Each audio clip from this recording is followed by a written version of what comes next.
ہم رشتہ داروں کو ہم جو مستحق نہیں ہوتے قابل نہیں ان کو لگا دیتے ہیں. تو یہ میرے ذہن میں ایک بہت, کیونکہ میں نے دنیا سے سبق سیکھا ہے, ہر ادارے میں سبق سیکھا ہے, کیونکہ میں نے اس ادارے میں کام اس طرح کیا ہے کہ وہ میرا گھر ہے.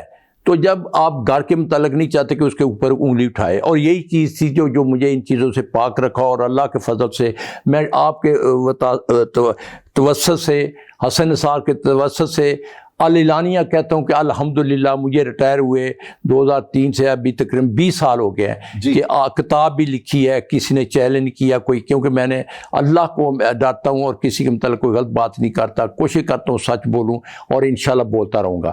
تو مجھے یہ اپنا سیاست میں آنے کا, جب میں کرپشن دیکھتا, خان صاحب جو تھے انہوں نے آ کر کرپشن کے خلاف نعرہ لگایا.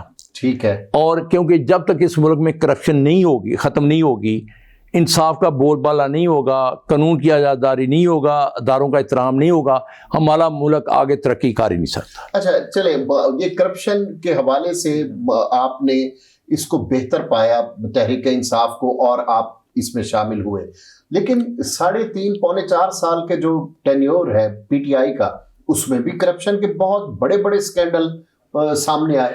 تو اس حوالے سے آپ کیا کہتے ہیں؟ ابن سرا صاحب آپ بالکل صحیح کہہ رہے ہیں. دیکھو ہماری بدقسمتی یہ کہ سیاستدان ایک پارٹی چھوڑ کر دوسری پارٹی میں چلے جاتے ہیں. وہی لوگ ہیں, خان ایک اچھا کرکٹ تھا, اچھا وہ اس میں خدمت خلق پر جذبہ تھا, اس نے شوکت خانم بنائے, اس نے نمل یونیورسٹی بنائی, وہ لیکن اس کے ارد گرد جو ٹیم کٹھی ہو گئی وہ وہی لوگ تھے, وہی کرپٹ مافیا تھا جو خان صاحب کو غلط راستے اس میں. خان صاحب ان کو اس میں چناؤ تو ان کے اپنے ہاتھ میں تھا. دیکھیں میں خود اس چیز پہ بلیو کرتا ہوں کہ اچھا لیڈر جو ہوتا ہے وہ اچھی ٹیم سنتا ہے.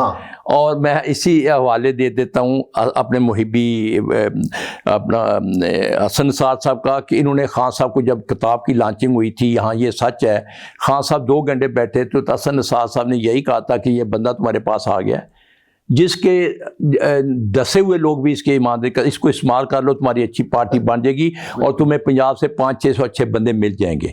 خان صاحب نے کوشش کی, لیکن جو مافیا تھا, جو اشرافیہ تھا, خان صاحب مافیا نہیں توڑ سے انہوں نے مجھے آگے نہیں ڈالا. خان صاحب نے مجھے بلایا بھی, عہدہ بھی دینا چاہتے تھے, پارٹی کی ری آرگنائزیشن کرنے, وہ مافیا جو تھا جو بعد میں ان کو چھوڑ بھی گیا, میں نام نہیں لوں گا کسی کے, انہوں نے مجھے نہیں آنے دیا. مجھے پریزیڈنٹ پنجاب نے بتایا, چودھری اجاز نے مجھے, کہ جی آپ کو مافیا, کیونکہ آپ سچے آدمی ہیں, سیدھے آدمی ہیں, ایماندار آدمی ہیں, سچی اور کڑی بات کریں گے, اور وہ آپ کو آگے نہیں آنے دیتے.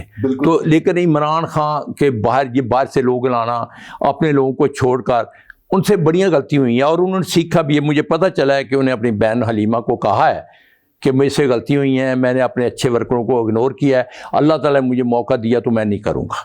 تو غلطیاں ہوئی ہیں, کرپشن ہوئی ہے, میں یہ نہیں کہتا. ہم جو ہمارا اصل ٹارگٹ تھا اس کے ہٹ گئے تھے, اور مافیا مثلا میں نام نہیں لینا, کے پی کے سے شروع ہوتے ہیں, وہاں بھی ایک بہت بڑا افسر تھا, وہ بلیک میل کر کے اس نے اپنا سی ایم بن گئے.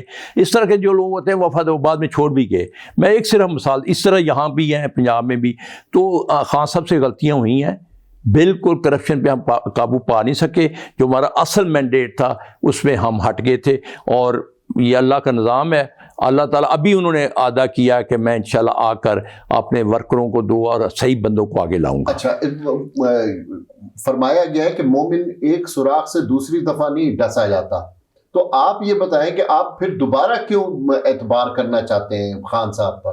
دیکھیں میں اعتبار اس لیے نہیں کر رہا کیونکہ جو باقی 2 پارٹیاں مین, نون لیگ, زرداری, پی پی پی, اور تیسرا بھی آئی پی پی لگا لیں, تینوں نے, ان کے لیے کرپشن کوئی مسئلہ نہیں ہے.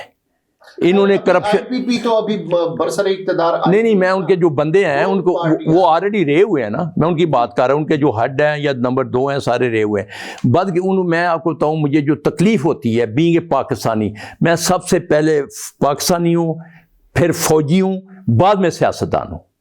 میں فوج کا لائل رہوں گا. میرے عزیز و اقارب بڑے لوگ فوج میں ہیں, اس لیے میں جو فوج کا ابھی بھی فوج کے ساتھ ہوں, آئندہ بھی رہوں گا. لیکن مجھے جو تکلیف سب سے ہے کرپشن کو ہم نے اس ملک میں کوئی برائی نہیں سمجھا. اور باقی تینوں پارٹیاں, مجھے آج کوئی اچھا بندہ نعرہ لگاتا ہے جو صرف ملک کے لیے کام کرنا چاہتا ہے, ملک کو آگے لے جانا چاہتا ہے, قانون کی بالادستی کرنا چاہتا ہے, اداروں کی عزت کرنا چاہتا ہے, میں اس کے ساتھ ہوں. بالکل صحیح. لیکن ہماری بدقسمتی ہے کہ ہم نے انہی پہ, جن لوگوں نے اس ملک کو 35-40 سال لوٹا, باہر جائیداد بنے. اس سے مجھے بتائیں وہ لیڈر کرانے کا حقدار ہے جو پاکستان لے جائے, دولت باہر جا کے لے جائے. میں اگر مجھے اللہ نے موقع دیا, میں اور لوگوں سے کہ جس آدمی کی باہر نیشنلٹی ہے, اس کے بچے کی ہے یا اس کی باہر جائیداد ہے, اس کو پاکستان میں الیکشن لڑنے کا کوئی حق نہیں ہے, نہ اس کو دینا چاہیے. بالکل صحیح ہے. اچھا ایک بات بتائیں کہ یہ تو آپ نے بہت سیدھی بات کی ہے پی ٹی آئی کے حوالے سے بھی کہ ان سے غلطیاں بھی ہوئی. 9 مئی کے حوالے سے آپ کا کیا نقطہ نظر ہے؟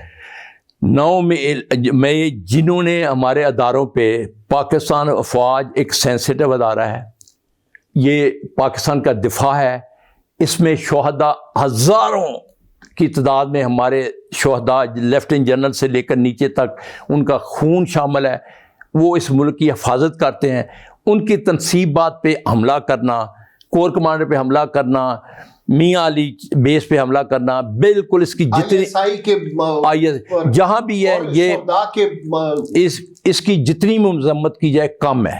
اور میں یہ بار بار کہوں گا جنہوں نے یہ کام کیا ہے ان کو ضرور کیفر کردار تک پہنچانا, قرار واقع نشان سزا ملنی چاہیے. بہت بہت زبردست آپ نے بات کی ہے.